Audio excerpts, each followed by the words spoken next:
Hello everyone, मैं कौशल सिंह आप सभी दोस्तों का अपने यूट्यूब चैनल में आज के इस नए वीडियो के साथ सभी का स्वागत करता हूं।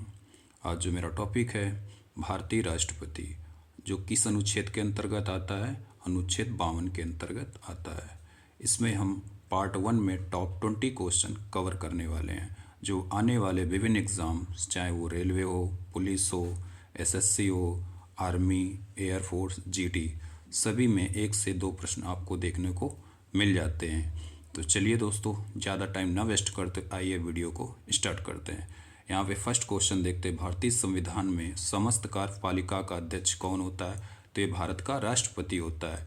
किस ये भी क्वेश्चन पूछ दे किस अनुच्छेद के तहत? तो अनुच्छेद 53 के तहत। अगले क्वेश्चन की बात करते हैं, भारत के राष्ट्रपति का निर्वाचन मतलब चुनाव किस प्रकार से किया जाता है?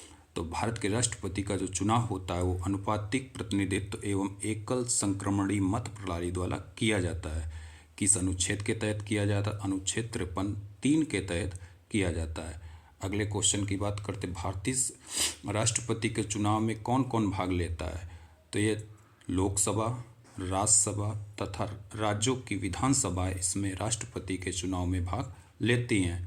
बट इसमें कंडीशन है, केवल इसमें लोकसभा, राज्यसभा तथा राज्य के विधानसभाओं के निर्वाचित सदस्य इसमें राष्ट्रपति के चुनाव में भाग लेते हैं। आइए कुछ नोट पॉइंट देख लेते हैं जो एग्जाम के लिए काफ़ी इम्पोर्टेंट है। जो ये प्रावधान है राष्ट्रपति के चुनाव का, वो अनुच्छेद 54 के अंतर्गत आता है।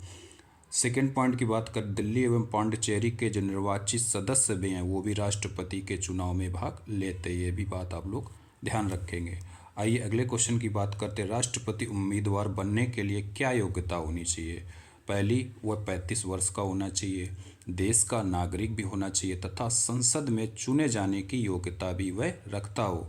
बट जरूरी क्या नहीं है, ये जरूरी नहीं कि वह क्या ना हो, पढ़ा लिखा, ये जरूरी नहीं है। अच्छा, भारतीय राष्ट्रपति के योग्यता का प्रावधान अनुच्छेद के किस अनुच्छेद में है? तो 58 के अंतर्गत इसका प्रावधान है। ये भी बात आप लोग ध्यान रखें। अगला क्वेश्चन देख लेते, भारत का राष्ट्रपति अपना त्याग पत्र किसको संबोधित करके देता है? तो भारत के उपराष्ट्रपति को अपना त्याग पत्र देता है।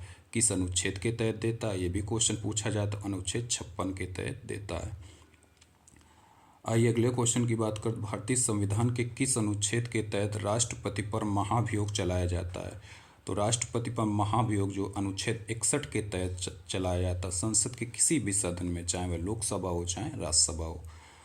अगले क्वेश्चन पर बात करें, राष्ट्रपति पर महाभियोग चलाने के लिए कम से कम कितने दिन पूर्व सूचना आवश्यक है? तो उस पर संसद पर जो है राष्ट्रपति पर महाभियोग अगर चलाना है तो 14 दिन पूर्व राष्ट्रपति को ये आपको बताना होगा कि उस पर राष्ट्रपति पर महाभियोग चलाया जाना है।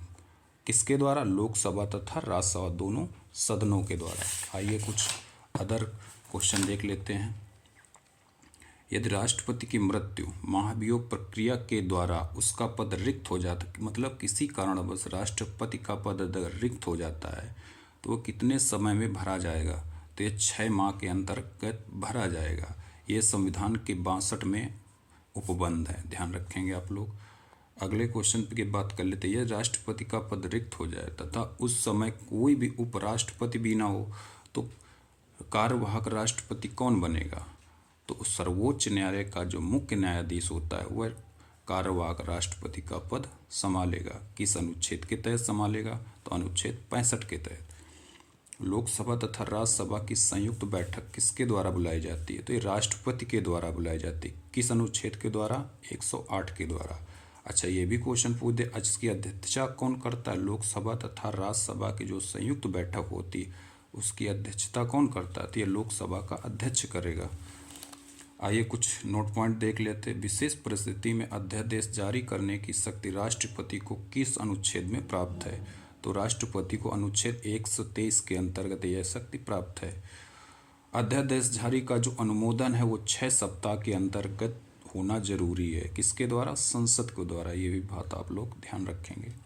अगले क्वेश्चन की बात करते, भारतीय संविधान का कौन सा अनुच्छेद राष्ट्रपति को उच्चतम न्यायालय से परामर्श की शक्ति प्रदान करता है? तो ये अनुच्छेद 143 से शक्ति प्रदान करता है। क्या? विधि तथा तत्व के महत्वपूर्ण प्रश्नों पर। राष्ट्रपति की क्षमा देने की शक्ति एक न्यायिक है का प्रावधान संविधान के किस अनुच्छेद के अंतर्गत है? तो अनुच्छेद 72 के अंतर्गत यह प्रावधान है।